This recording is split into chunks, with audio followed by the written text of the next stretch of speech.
My friends made me talk because they didn't want to, which was no big deal, but it was just kind of different.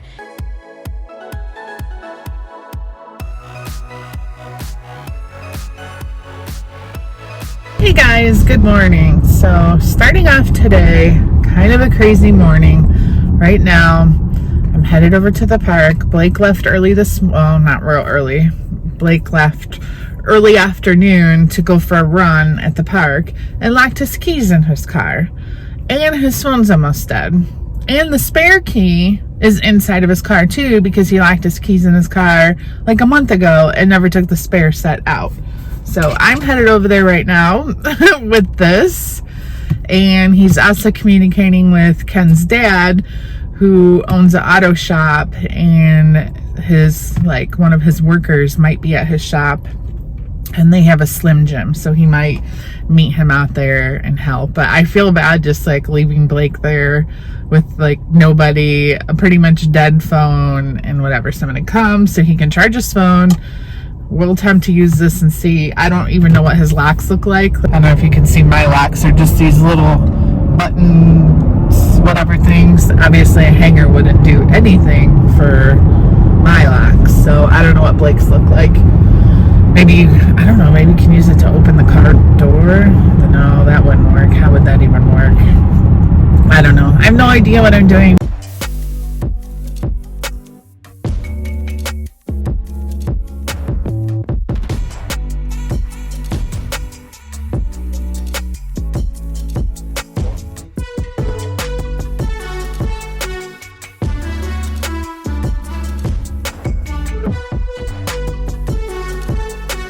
Alright, so Guy got it for us in about probably 6-7 minutes. He kept hitting it on the power lock and it wasn't doing anything, so he was able to get it on the door handle and just open the door handle from the inside, and right away it opened. So I have the spare key now, and I keep a hold of that. We keep it in our little, like, I don't know, we have a basket kind of.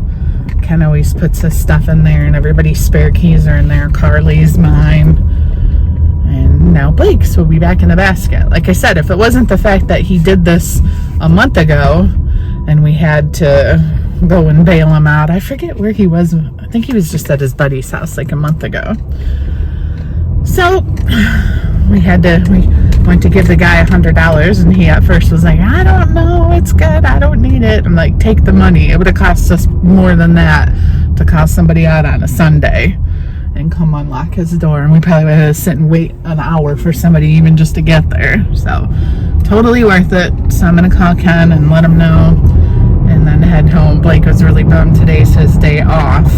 He actually has a day off work finally, and he's like, this is not how I wanted to start my day. But, and this fly, my God, kept biting me in the leg. Now my leg feels so like all eaten up from a fly.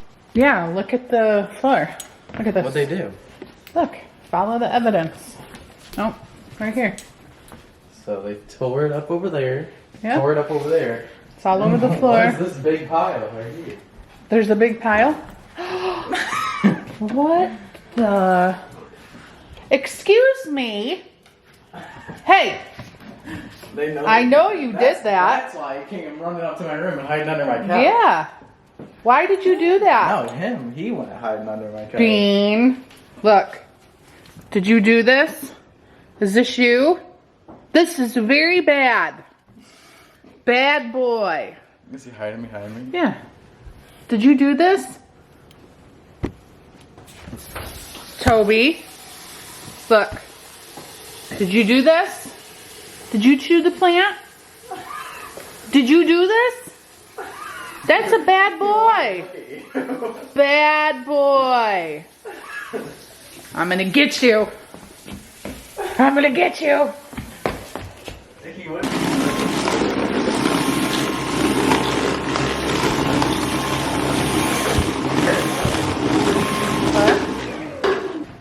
Alright guys, the other filing cabinet came in to replace my damaged one. What are the odds that this one's not going to be damaged too? Come on, baby.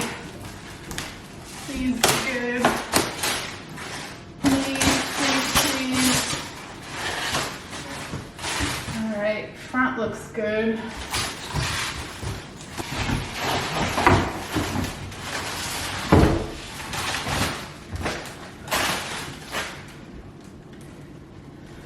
Alright, I think we might be good. Alright, we're good. And now I'm sweating. It's 77 degrees here in Michigan on November 9th. What is happening? But woo, I'm hot. I should have put shorts on today instead of jeans. So hey guys, it is Carly and I have to leave for dance pretty soon, so I decided just really quickly I would tell a story time for my part in the vlog today. So basically this weekend, Friday, me and Alexis went there and stayed there till like 11:30 and then left and went to my house. And basically when me and Alexis, she had like heard something fall on the ground, I guess, and she like tried to look, like she used like her front screen, not her flashlight, just she used her front screen like camera, not her flashlight or anything, and just like looked outside of my car and tried to like, you know, see if anything had fallen out of the car, and she didn't see anything, so she just assumed that like maybe it was just like a noise, because I don't know, she just assumed that it was nothing and it wasn't that big of a deal.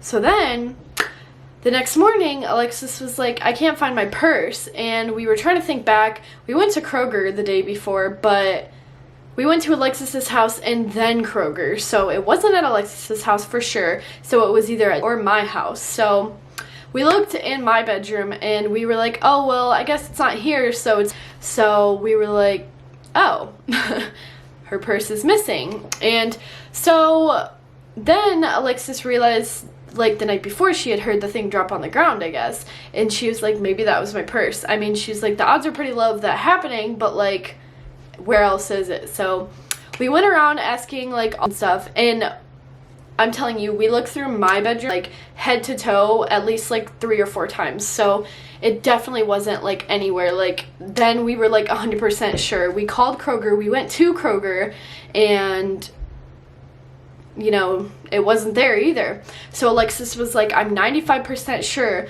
that that was my purse that, you know, dropped outside. And we were like, okay. So that was like right in front of 2 mailboxes. One of the mailboxes, we were like, okay, so let's just go around to her neighbors if they had seen anything, and they both said no. She has to 2 across the street. And then I said something. I was like, wait, whose mailbox is that? And she was like, that's the mailbox of the person across, or like next door to her. So I was like, why are we asking the people across the street if that's not even their mailbox? Like, let's ask the person whose mailbox it is. So we asked them, and they said they didn't see anything, but they actually saw the person across the street drive by in a car and like pull over, get out of the car, pick something up, get back in the car, and then go park in their driveway. And we were like, So we were like really suspicious, and basically more had happened that I can't really say, but so that led us to calling the cops. Which I know that seems a little bit exaggerated, but my dad's friends with a police officer, and we talked to him like if it would have been a good idea to call the cops, and he said that was the best thing we could have done, because if we did nothing like after that, then you know what I'm saying, like if we did nothing more, then we wouldn't have found the purse. But if we like kept trying, like at least we did everything we could, you know. So basically we called the cops, and they came, and we told them the whole story from the beginning. Basically, the police officer went and talked to the person, and he was being really shady is what the police officer said, but he wouldn't admit to anything, and he couldn't search his house or his car without like his permission, and obviously the guy said no. And this guy has gone to jail before, so he's known for stealing stuff and doing other stuff that I probably shouldn't say, but yeah. So moral of the story, he took the purse. We know he took the purse. We called the cops on him, and they didn't get the purse back, so they still have the purse to this day. Alexis's like $100 purse, her $300 sunglasses, her 2 debit cards, her license, canceled all of them obviously, but yep. So that was my quick little story time. That's kind of what my weekend consisted of, but I've never had to call the cops before, and my friends made me talk because they didn't want to, which was no big deal, but it was just kind of different. And I don't know, I've never really went through it before, and it was a crazy experience, and at least it wasn't something more than a stolen purse, at least, that we didn't have to call the cops for. So yeah, that's my quick little story time for this weekend. All right guys, so I'm here in my office. kind of facing this wall here so you guys don't see. My office is finally finished. I'm gonna film my final office tour tomorrow probably. But I wanted to share with you guys how I did something I'm so excited about last night, and I just want to share it with you guys because, I don't know, I feel like it's something that we all could use. Life 2020, let's say, has been insane, and I don't know about you guys, but even though I feel like I'm at such a good place in my life with my kids, just everybody's healthy, happy, like things couldn't be better. But yet I have an overwhelming amount of stress. Like all of last week with the election and just everything going on in our world, it just felt really heavy on my mind. And I've been thinking a lot about wanting to journal again. And the most journaling I've ever done in my life is back when I had a blog. I'm sure some of you guys know Our Family Nest. The name comes from, I used to have a mommy blog. I made some great friendships from it. We all follow each other still, like on social media and stuff, and keep in touch with each other. And I just miss those days because my blog was never like a blog where like I posted to make money or anything like that. Like it was my personal experiences, photos of my kids, things I was going through, fun stuff we did, whatever. And, but it was kind of like a personal journal, you know, like I had the good times, the bad times, everything. And I just really wanted to get into that again, but I didn't want to do it in a way that was public. I wanted it to be private so I could share all the stuff and not have to worry about like, you know, sharing personal private things, being judged, whatever. Obviously I have more of a online presence now than I did back then. I downloaded this app yesterday on my iPad called Journey. And it's super cool because you can passcode protect it. And this is what the app looks like. You can see last night I did my first entry. It's okay if you read it. It's very basic, kind of comical actually. But I just wanted to show you guys the app because it's free.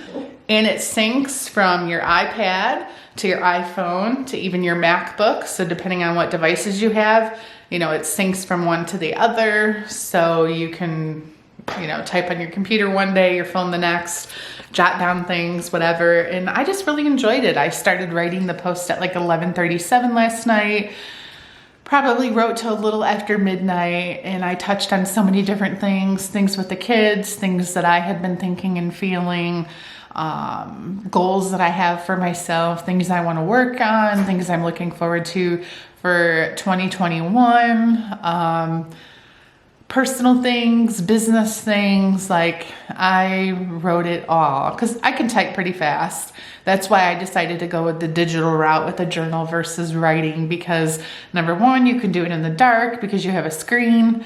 And obviously if I want to write anything down and I'm not at home, I'll always have my phone with me so I could do that. So that's why I decided to go that route. But I don't know, I'm just really excited about it, and I thought I would share because the app is free. Obviously it's for iOS, for Apple users, and I'm sure there's Android products out there. Actually, I think Journey has an Android option, now that I think about it. You can pay for membership. It's like $3.99 a month or $30 for the year, but I really didn't see the benefit to it because pretty much everything you need is available in the free app. So yeah, I just thought that when I was doing it last night, I'm like, obviously I'm not going to share my journal and my private thoughts and that sort of thing, but I still think it's something that probably a lot of us think about doing. And you're like, oh, I don't have time, I don't have time, I don't have time. Well, nobody really has time, but just the idea behind how good it made me feel after I just let all my thoughts out, typed them out. I can go back and read it if I want, or maybe I'll never read it again, but it just feels good to be able to have that like option to vent or brag or tell a secret or gossip or whatever my heart desires. And it's private and personal, and no one will ever read it unless I want them to for some reason. So anyways, just wanted to share that with you guys before I wrap up today's video. Comment down below, do you have any kind of like journal or diary or maybe even a blog? If you have a blog, comment what your blog is and I'll check them out. But yeah, I kind of miss the old blogging days where people would just kind of write personal stuff. Now I feel like blogs are more about like product sharing and paid for posts than it was back in the early days of blogging. Just, I don't know, I miss those times. So if you're my age, you might have been part of that era and you remember like mommy blogs, the early days of fashion blogs before they became, like I said, so business oriented now. So anyways, guys, that's it for today. Thanks for watching and we'll see you tomorrow. Good night.